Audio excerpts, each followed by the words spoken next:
hijo de Jotán, hijo de Osías, Rasín, rey de Damasco, y Pekaj, hijo de Romía, rey de Israel.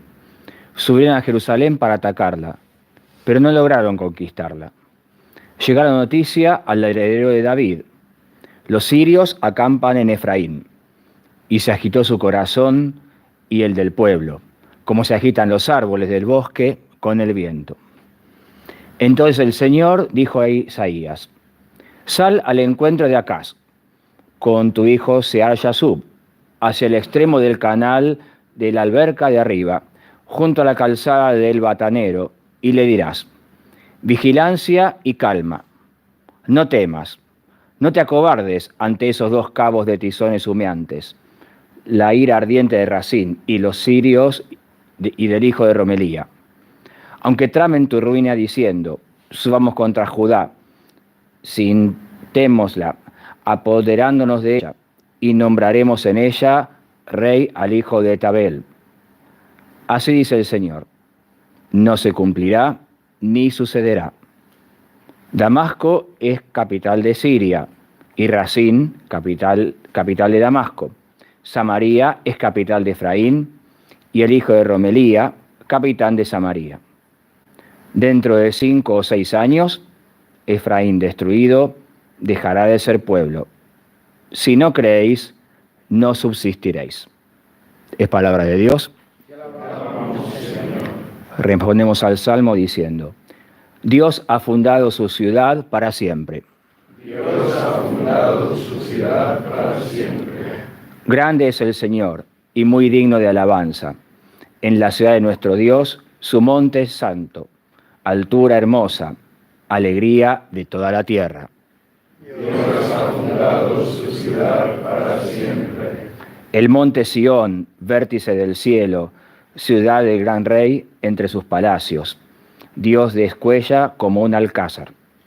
Dios ha fundado su ciudad para siempre. Mirad, los reyes se aliaron para atacarla juntos, pero al verla quedaron aterrados y huyeron despavoridos. Dios ha fundado su ciudad para siempre. Allí los agarró un temblor y dolores como de parto, como un viento del desierto que destroza las naves de Tarsis. Dios ha fundado su ciudad para siempre.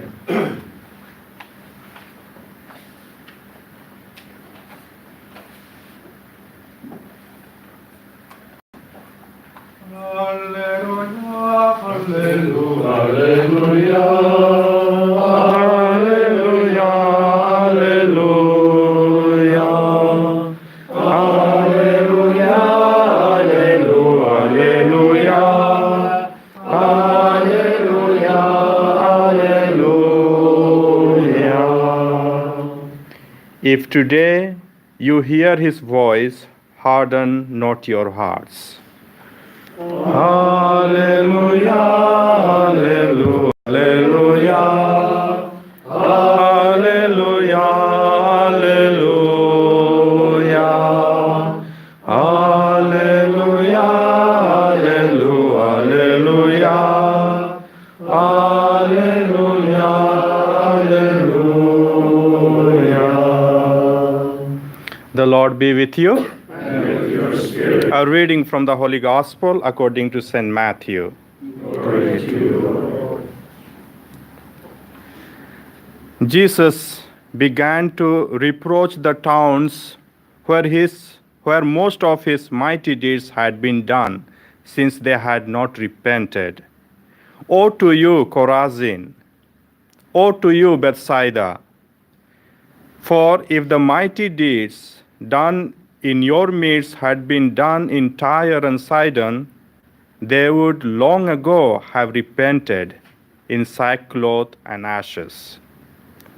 But I tell you, it will be more tolerable for Tyre and Sidon on the day of judgment than for you. And as for you, Capernaum, will you be exalted to heaven? You will go down to the nether world. For if the mighty deeds done in your midst had been done in Sodom, it would have remained until this day. But I tell you, it will be more tolerable for the land of Sodom on the day of judgment than for you. The Gospel of the Lord. Praise to you, Lord Jesus Christ.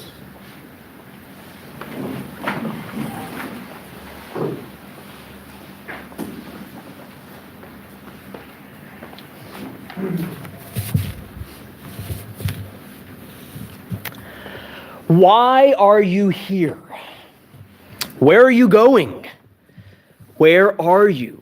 These are questions that have been posed on our day of retreat by Brother Robert, and questions that just kind of seem to keep coming up in our chapter deliberations. And dare I say, I think they're pretty good questions. Good questions that perhaps help us to even understand a little bit what our gospel might be saying to us today. But first, a story.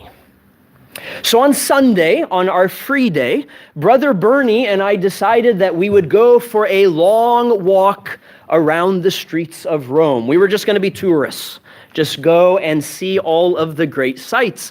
And at one point, we decided that our next destination would be Fontana di Trevi, that it would be the Trevi Fountain. So being a good, kind of younger brother, I put the directions into my iPhone, and it told us the way that we should walk. And that's what we did. We started walking, we were following the route, but we were also talking, and we were also looking around at the wonders that are Rome. We kept going. We made a few turns, and at one point I looked at the phone and realized we were no longer on the route. We had lost our way. And as I looked at the map, I turned to Bernie and said, I think we just have to backtrack a little. And so we did, and we came back to the place where we realized we had made the wrong turn. And wouldn't you know it, where we went this way, right in front of us was a sign saying the fountain is this way. There it was, right in front of us, a sign pointing us in the right direction, but we missed it. And we missed it because we just weren't paying attention. We just weren't looking around. We had our eyes set on other things. We did not see the sign right in front of us. Now, I tell this story not because I feel I have to admit that I took us off course, but because I think it illustrates one of the messages that we can receive from the gospel today. And that message is simply to be attentive to the signs that are around us, to be looking for those signs that will point us in the right direction. Maybe not just the signs that will take us to the wonders of Rome, but those signs that point us in the right direction of our lives as Christians and our lives as Marianists. We know that in the gospel, Jesus had been preaching, he had been teaching, and he had been working many miracles. And those who were supposed to be hearing, those who were supposed to be seeing the mighty works of God, well, it just seems that they were not paying attention. And in the gospel this evening, we see Jesus' frustration, because those to whom he was preaching, they just were not seeing God's presence, God's activity being played out in their lives. And I think in one level, Jesus says, woe to them, not because of their grave sinfulness, but simply because they weren't seeing, they weren't hearing, they weren't looking. And because of this, they have lost their path. They're not traveling in the right direction. They are not going where they should be going. And in those woes to you, Jesus is simply reminding that they just have to look around. They need to see the work, the great deeds, the miracles that he is doing.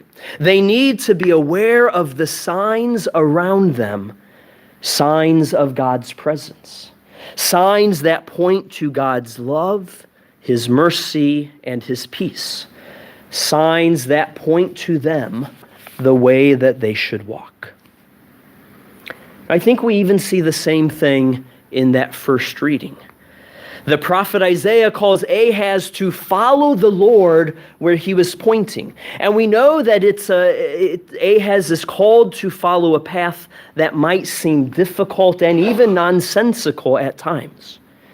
But it is the path of deep trust, of deep faith in the Lord.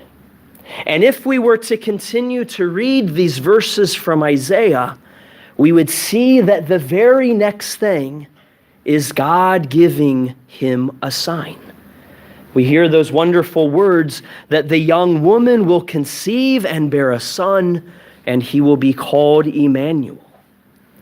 Here again, we have a sign of God's great goodness, a sign that God is with us, God is with them, a sign that points the way that we should follow in God's path.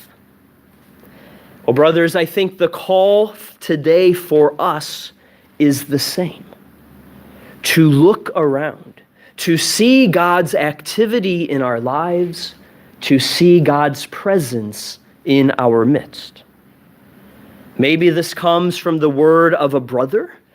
Maybe it comes from a simple conversation we have at Chena. Maybe the sign is in the form of the fraternity we share, or maybe in our brothers and sisters and lay collaborators that are back home.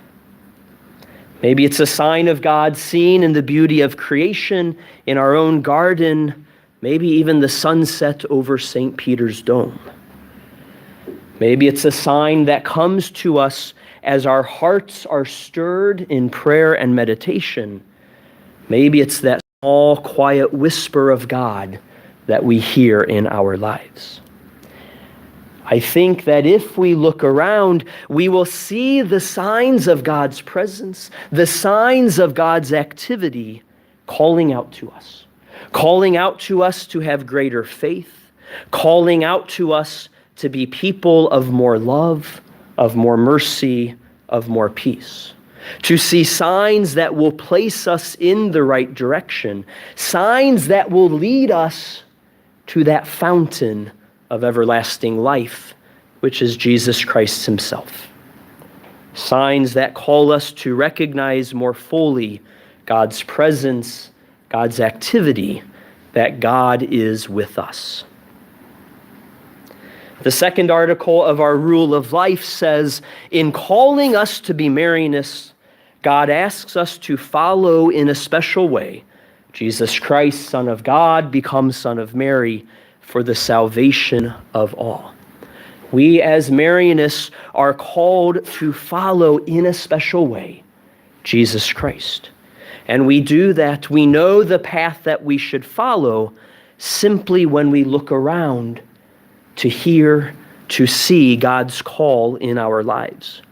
To waken up our eyes and our ears that we might know God, to waken our hearts that we might love him, to waken our hands that we might serve him, and all the same traveling within the Marianist family who is called to do the same. To see the signs of God that nudge us in the right direction, and of course having the courage to follow those signs.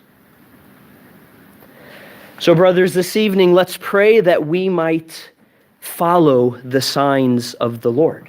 Like Father Chaminade, we might look for those signs of providence, not only in our chapter deliberations, but in all of our lives as Christians and Marianists.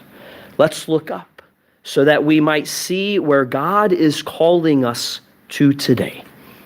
Let's pray that we might follow the signs of the Lord in all that we do, so that we might be God's good and faithful servants coming one day to the fountain of life.